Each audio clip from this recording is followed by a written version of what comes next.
Oi, o Ciência Saúde está começando agora. O que é riqueza para você? Dinheiro sobrando, carro do ano, roupa da moda, viagens longas pelo mundo, tudo isso tem a ver com dinheiro. Mas com riqueza, não sei, riqueza mesmo é ter saúde, né? Sem ela não adianta esse luxo todo. É sobre a saúde, o nosso bem maior, que nós vamos conversar com o otorrino Marcos Sarvá. Vamos saber também como a burocracia e as complicações causadas pelos planos de saúde podem afetar a nossa saúde. 30 minutos, 5 vezes por semana no mínimo. Essa é a recomendação da Organização Mundial de Saúde para a prática de exercícios físicos. Mas quais são as atividades ideais para cada idade? Será que todos podem fazer qualquer exercício? Vamos conhecer as indicações e as restrições, conversando com o professor de Educação Física, Flávio Palermo. Controle da ansiedade, diminuição da pressão arterial, coadjuvante para suportar dores crônicas, melhoria do sono, são alguns dos benefícios produzidos pela prática da meditação. A professora de meditação, a médica Lúcia Ramos, vai dar dicas que podem ser usadas em qualquer lugar para se alcançar o relaxamento profundo. A música de hoje é um luxo só e une a obra de dois gaúchos, da querida Adriana Calcanhoto e do inesquecível compositor Lupicínio Rodrigues. A Adriana está aqui para contar como foi a ideia e a gravação de um único show que resultou no CD e DVD Loucura. No repertório, clássicos de cortar os pulsos, né? Como Nunca, Vingança, Volta, Nervos de Aço. Vai por aí. Para a realização desse programa, contamos com a participação de vocês, nossos debatedores fixos, por e-mail, Twitter, Instagram e Facebook. Vamos começar falando dos planos de saúde para a gente meditar depois, que a gente fica bem estressado falando dele. Porque a gente ouve muita coisa, né? A gente vê na televisão muita gente também sofrendo, né? Para usar o seu plano, né? Mesmo pagando o plano. E mil detalhezinhos, por que é tão complicado? Você tem alguma noção? Porque assim, a pessoa faz uma cirurgia, o último caso que eu vi, a moça fez a cirurgia bariátrica, aí perdeu, sei lá, 68 quilos. É claro que sobrou pele pra caramba. Aí, claro que ela deveria fazer uma cirurgia para, né, recuperar a autoestima, porque também senão nem adianta, né? Ela vai ficar tristonha Pele do mesmo sobrando, jeito, exatamente. E aí o plano não autorizava. Aí entra na justiça, e advogado, e juiz, e não sei o quê. Tem que ser assim mesmo?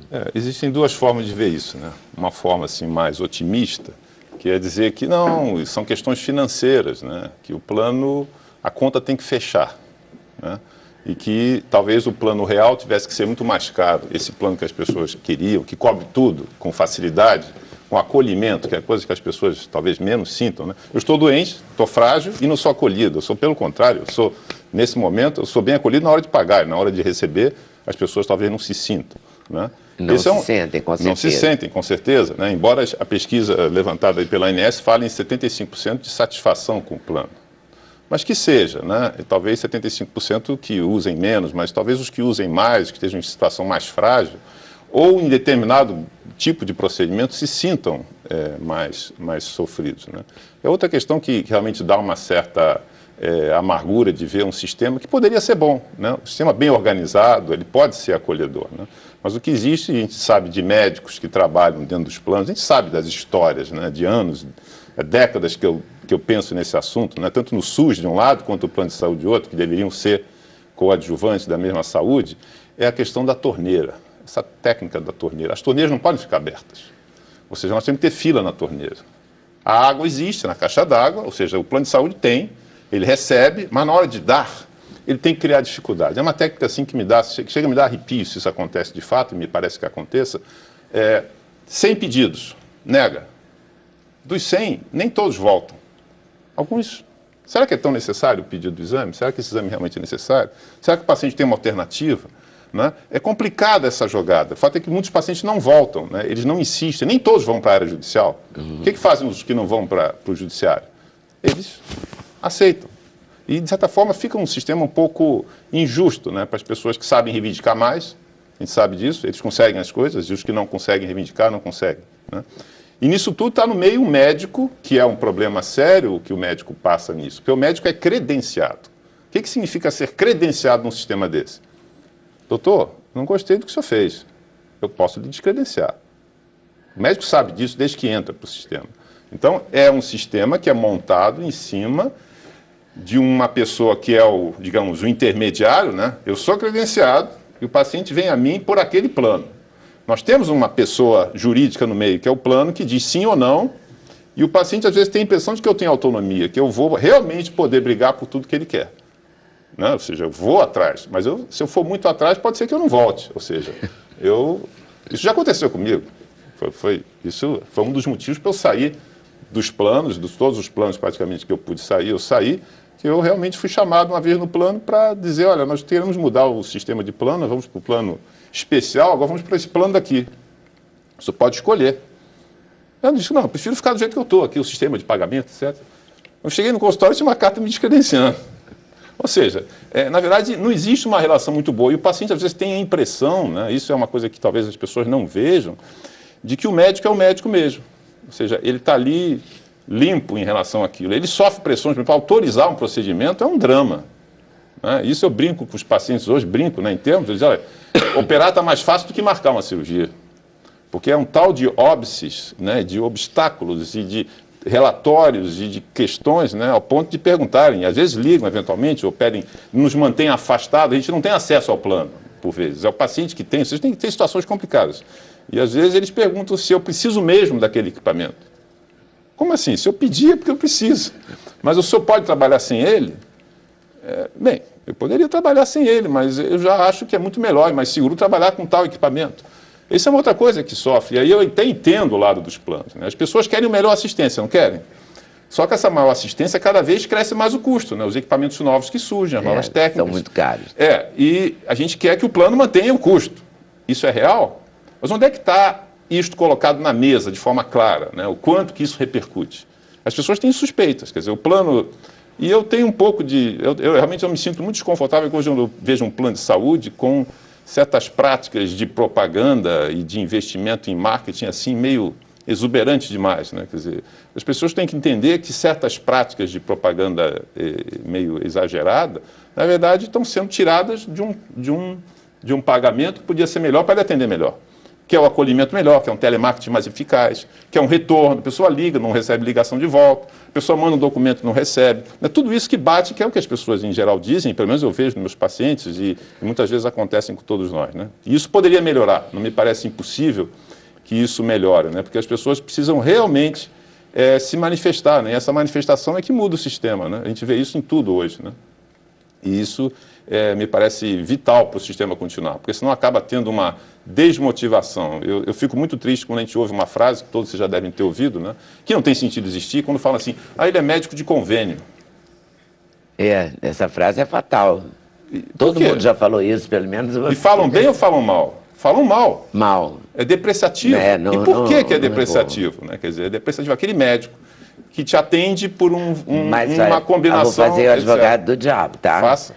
O médico, quando é de convênio, ele atende em menor tempo de consulta, ele dá menos atenção, ele tem um volume de atendimento maior, então se ele atende no consultório 5, 10 pacientes, ele atende pelo convênio 25, 30.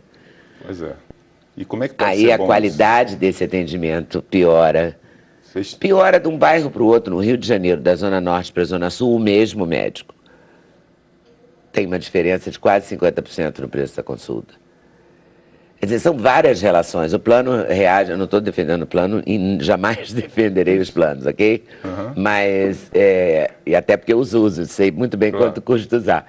Mas eles dizem que os médicos atualmente pedem exames demais. E alguns médicos reconhecem que alguns colegas exageram. Claro que nesse caso nunca é o cara que diz, né? Desculpa, é sempre um amigo, um outro médico, mas o fato é que se faz você vai marcar uma amiga minha, outro dia você vai tentando fazer uma ressonância de cotovelo. Meses para marcar, meses, porque são poucos equipamentos, mas nem no plano, nem no particular. E, na verdade, o que existe eu estava mencionando um pouco da torneira, né, do acesso que as pessoas podem ter. Né? As pessoas podem ter um acesso mais amplo. Né? Existem muitos médicos, nós temos um número de médicos realmente suficiente para atender. mas eles mantêm normalmente redes credenciadas limitadas. As redes credenciadas pequenas ou restritas e não totalmente abertas, por que não abrir a escolha, não abrir o acesso? Porque isto mantém uma certa restrição de acesso. Se eu ligo para um profissional, né, se eu dou acesso e na verdade a gente vai ter mais uma eficiência, se você imaginar, por isso que o sistema me parece um pouco burro, né? No momento que se atende, se pressiona com pagamento baixo, que as pessoas têm, que os médicos têm que atender mais rápido, né? Em vez de ter uma remuneração mais adequada e certamente com atendimento de melhor qualidade, ou pode supor que vai atingir melhor qualidade, né? É difícil se parear e se medir esses critérios, né? Certas questões podem ser atendidas rapidamente com solução, e certas questões precisam de muito tempo, né? Isso é uma outra pressão, né? Que a gente sabe que a remuneração feita pelos planos de saúde em geral, né, são cerca de 25% da população hoje depende de planos. Em cidades como o Rio, 50% das pessoas têm plano de saúde. Então, é significativo, né? Então, as pessoas precisam entender o seguinte, que a remuneração é igual para todos. Todos os médicos, seja um que vai levar 1 hora numa consulta complexa, um paciente com uma série de complexidades, até uma questão bastante simples, a remuneração é idêntica. As especialidades de maior, digamos, tempo de atendimento, tempo e, por vezes, mais uma série de raciocínios e saberes envolvidos, o mesmo tempo, o mesmo valor. Esse tipo de sistema que não avalia, não chamo nem de mérito, mas de hora de trabalho, né, e tempo de dedicação, né, e gera um grande conflito que é o conflito que eu via no tempo de faculdade e no tempo de residência, e que é o que predomina ainda, acho que na maioria dos médicos. A gente gosta do caso difícil. O caso difícil atrai, né? A gente quer um caso difícil, não sei porquê, eu acho que é por isso que a gente é médico, né? Eu brinco até que a gente, eu tenho essa brincadeira um pouco com os pacientes, quando eles dizem que, desculpe, doutor, eu falar do meu problema, eu digo, eu também, eu estou cheio de problemas, não aguento mais problemas.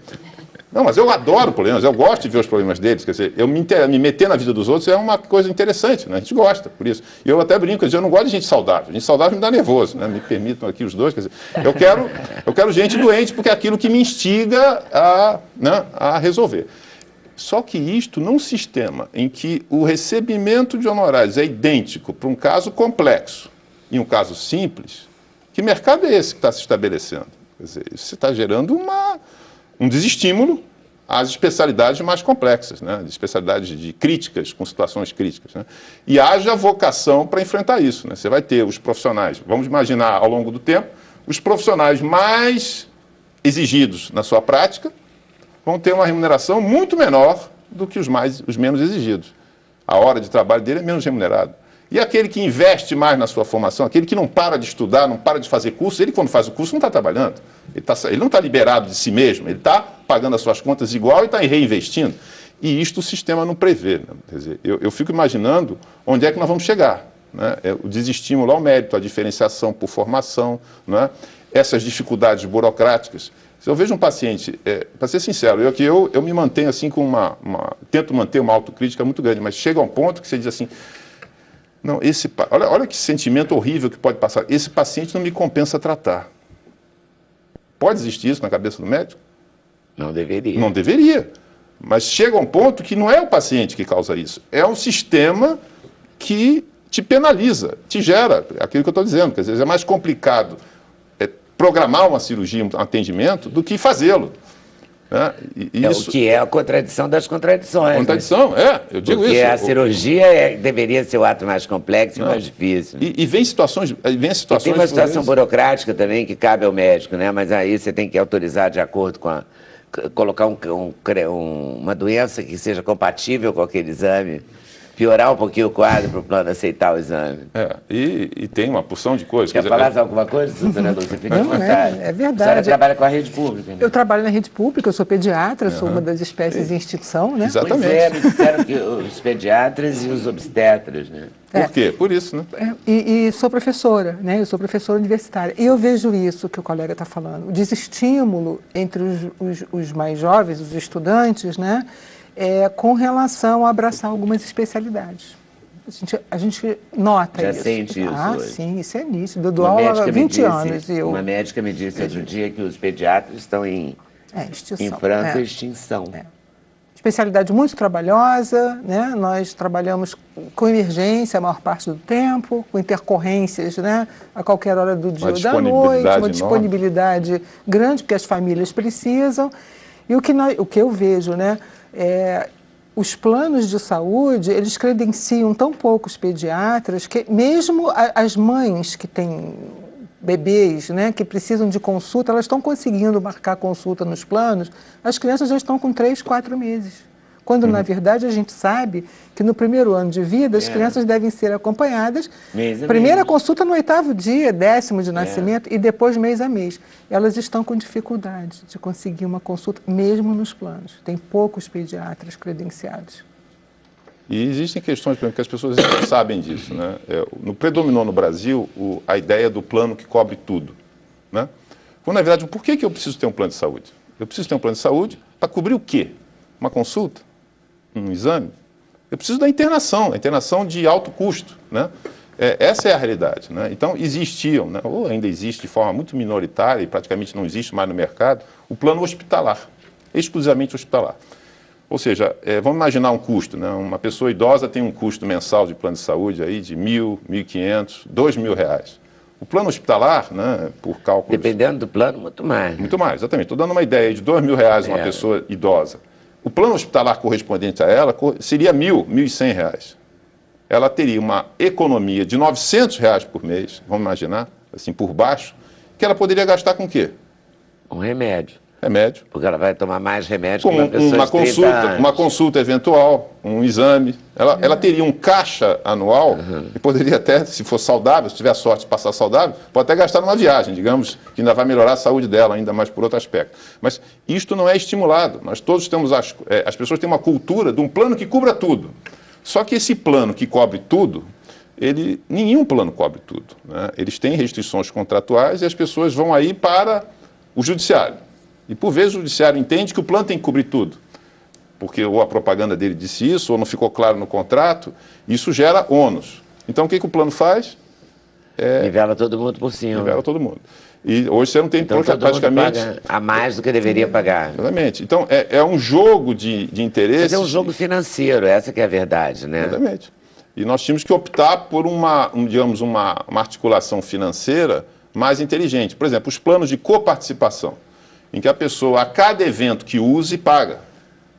Esse tipo de situação faz com que ele use com certa responsabilidade. Existe, por vezes, né, pacientes que... Os laboratórios contam isso, os próprios planos se queixam disso e não deixam de ter razão. Grande parte dos exames feitos jamais são buscados. Quer dizer, isso é uma loucura também. Isso é uma loucura. A pessoa vai lá, faz o exame, leva horas para marcar, perde horas para buscar o exame. E não vai buscar. Agora já tem tudo meio informatizado, os exames vão pelo e-mail, mas os exames, digamos, gráficos, os tomografias, etc., por vezes não são buscados, né?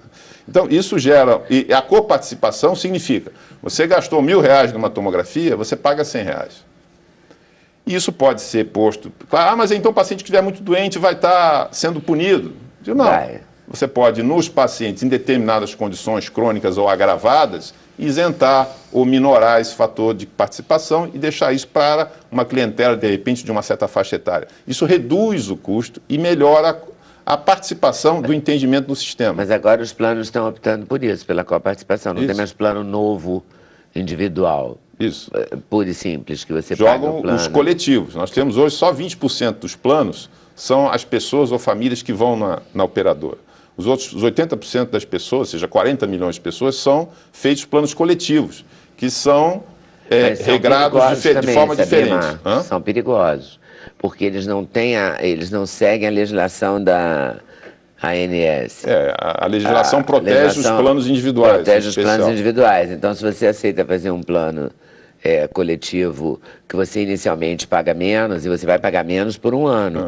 Mas no final desse ano, o aumento, você não sabe qual vai ser, porque não tem nenhuma legislação que vai coordenar isso, entendeu? Exatamente. E para isso, teoricamente, existe o mercado. E está todo mundo engessado, porque eu, por exemplo, não posso sair do meu plano.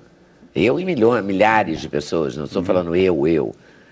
O tipo de plano, eu tenho um plano individual, numa operadora padrão, não é uma operadora top nem internacional, nacional. Quer dizer, hoje quase nada é nacional nessa área, mas, digamos, era nacional inicialmente. Eu não posso dar um upgrade no meu plano, porque não tem mais plano individual.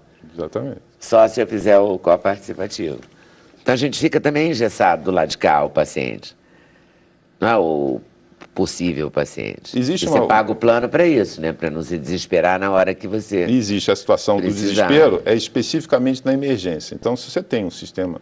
O sistema de plano de saúde, ele não nutre as emergências. Os hospitais que mantêm emergências não são, ao que tudo indica, eu não sou o dono de hospital, mas isso me parece bastante evidente, que não é financeiramente viável ou estimulante manter uma emergência a pleno vapor. Você imagina ter todos os especialistas lá disponíveis, todos os sistemas de diagnóstico, tudo 24 horas, tudo pronto, rápido. Quer dizer, por que não é? Porque quando é que eu preciso de um plano de saúde realmente? Uma emergência e um procedimento de alto custo. Esse eu não tenho para onde me virar, porque o procedimento de baixo custo, as famílias se cotizam dentro desse grupo de famílias que conseguem ter plano de saúde, dá-se um jeito, né? Ou pode-se dar um jeito, né? Mas as situações de maior fila de CTI e fila de emergência. Quer dizer, é uma incongruência causada por uma interpretação errada, ou seja, aquela história da torneira, né? A torneira me assusta um pouco, né? Quando você vê que é tudo meio fechadinho, não é para abrir, porque se abrir vai gastar muito, né? Então, a fila para autorização leva 20 dias para autorizar um procedimento. 20 dias, 21 dias. É muito tempo. Não sei, na era da informática eu acho que 24 horas estava bom, né? Mas eu não sou um técnico, pode ser que uma semana seja razoável, né? E a falta de comunicação, né? A comunicação hoje em dia me manda um WhatsApp, né? Não me mandam. Nunca recebi o WhatsApp de plano fazendo uma pergunta. Por que isto? Nunca vi isso. Então, a falta, parece assim que não querem ter muito contato, talvez até porque tem um temor de que eu use isso numa ação judicial, tem uma coisa meio... Então, nós vivemos um país meio judicializado, ou seja, com ameaças de lado a lado, né? E isso cria... Vende as bulas de remédio, né? Por advogado. A bula não...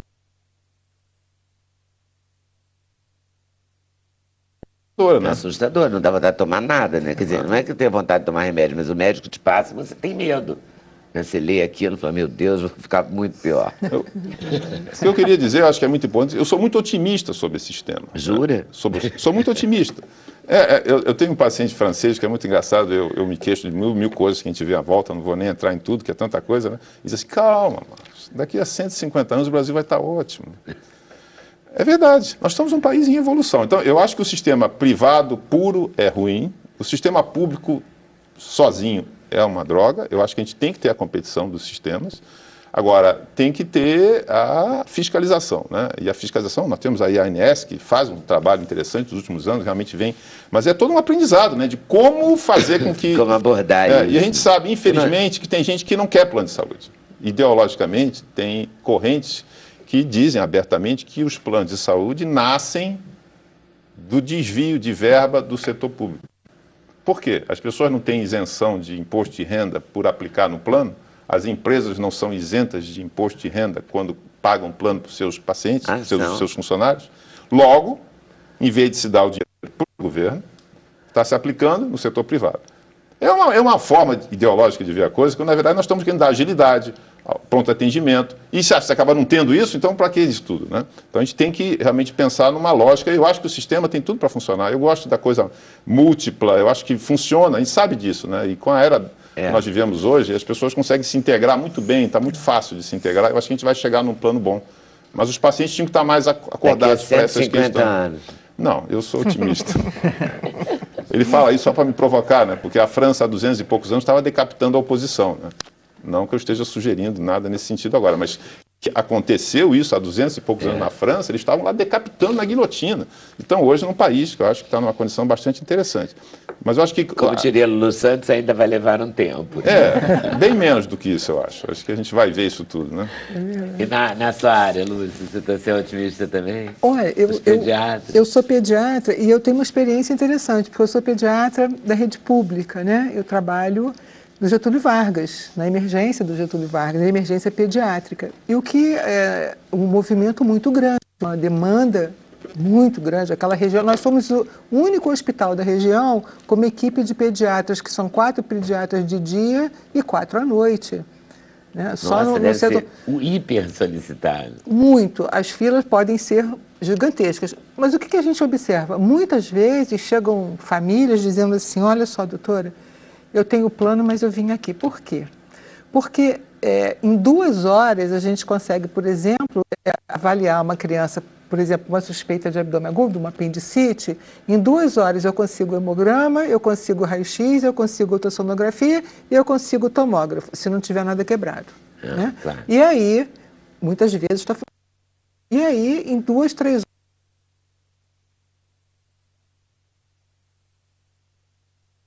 está dentro do centro cirúrgico. Enquanto que no plano, como ele disse, não tem um hospital que tenha toda a equipe ali dentro. Nós temos em alguns hospitais nossos, né, municipais, estaduais, a equipe toda lá dentro. Né? Então, a gente consegue. A semana passada nós não tínhamos, por exemplo, no Getúlio, o tomógrafo quebrou e uma criança tinha suspeita de apendicite. Foi até eu que fui escalada nessa hora. Você vai na ambulância com ela para o Adão Pereira Nunes, que é um hospital estadual em Caxias. Eu fui, chegou lá, a cirurgiã veio, olhou, examinou, falou, vai ficar, vai operar. Daqui a 2 horas está operando.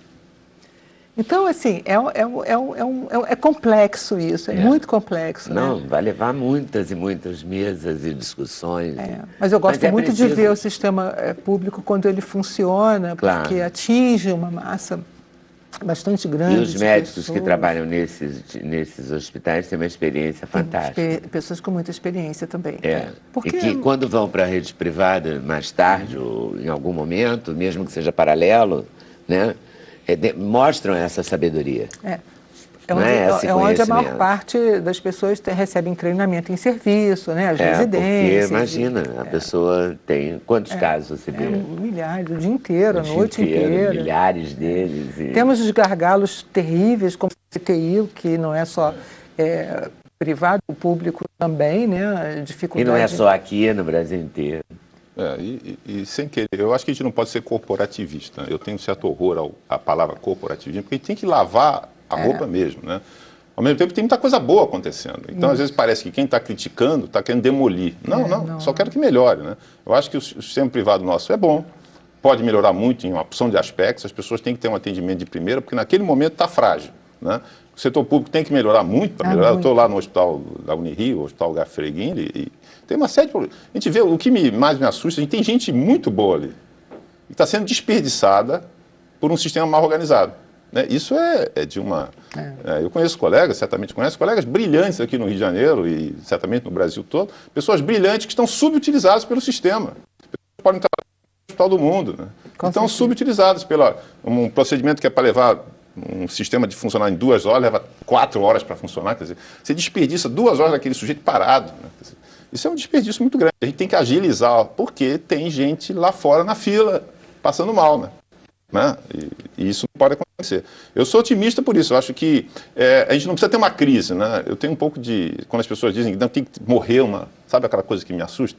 Tem que morrer uma criança em péssimas condições de atendimento para a gente mobilizar. Não precisa morrer, vamos fazer antes. Está arriscando, vai acontecer isso.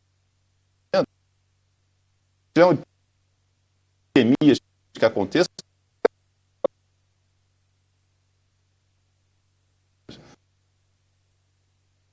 Nem o privado, a gente tem que ter margem. Os hospitais não podem estar... Isso é clássico. O hospital tem que estar com 80%, 90% de ocupação, porque se acontecer uma coisa... Você... O hospital 100%, sai um paciente do leito, entra o outro às 11,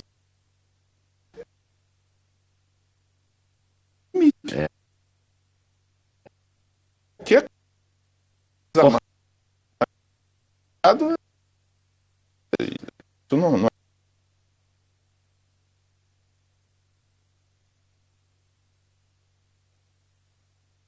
Gente,